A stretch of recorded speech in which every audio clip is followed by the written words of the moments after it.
खासदार अनिल देसाई आपण त्या ठिकाणी पाहतोय।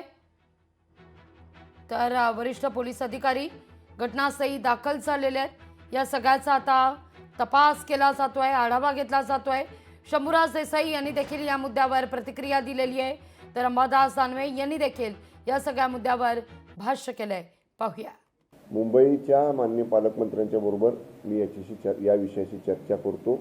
जे त्या संबंधित विभागाचे डीसीपी असतील त्यांच्याबरोबर देखील मी आपला आजची प्रेस कॉन्फरन्स झाल्यावर चर्चा करतो। पण आदरणीय मासाहेबांचं पुतळा हे एक सगळ्यांचं शिवसैनिकांचं श्रद्धेचं स्थान आहे आणि अशी श्रद्धा असणाऱ्याच ठिकाणावर जर अशा पद्धतीचं काही लोक चुकीचं कृत्य करत असतील तर ते अजिबात योग्य नाही।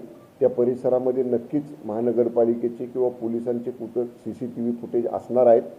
जरूर माननीय मुख्यमंत्री महोदय आणि गृह विभागाचे राज्यमंत्री, गृह विभागाचे मंत्री महोदय यामध्ये अधिकृत बोलतील, परंतु राज्य सरकारचा मंत्री म्हणून आम्ही जरूर पोलिसांना ह्या सूचना देऊ की ते सगळं CCTV फुटेज तपासा। कोणी माते फिरून अशा प्रकारे स्वर्गीय महासाहेबांच्या पुतळ्याचं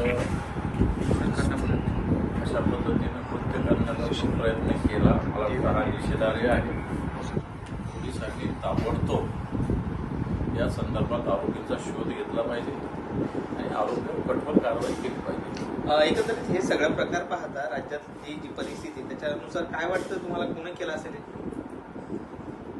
नाही, मी कोणावर आरोप नाही करणार, परंतु पोलिसांनी कठोर कारवाई करावी एवढंच मी सांगेन। पण बाळासाहेबांचा विचार सांगणारे एकनाथ शिंदे सत्तेत असं असताना जर का होतंय तर तुम्ही त्याच्यावर काय सांगाल? बाळासाहेबांचा विचार सांगणारे एकनाथ शिंदे थोडी आहेत। एकनाथ शिंदे अमित शहाचा विचार सांगणारे, बाळासाहेबांचा विचार थोडी असा आहे। त्याच्यामुळं त्यांना काही घेणे देणे नाही, फक्त नावापुरतं मतापुरतं ते बाळासाहेबांचा फोटो ठाकरे हे नाव वापरतात स्वार्थापुरता। बाकी काय फार अस्मिते आणि स्वाभिमान थोडी राहिलेला त्यांना।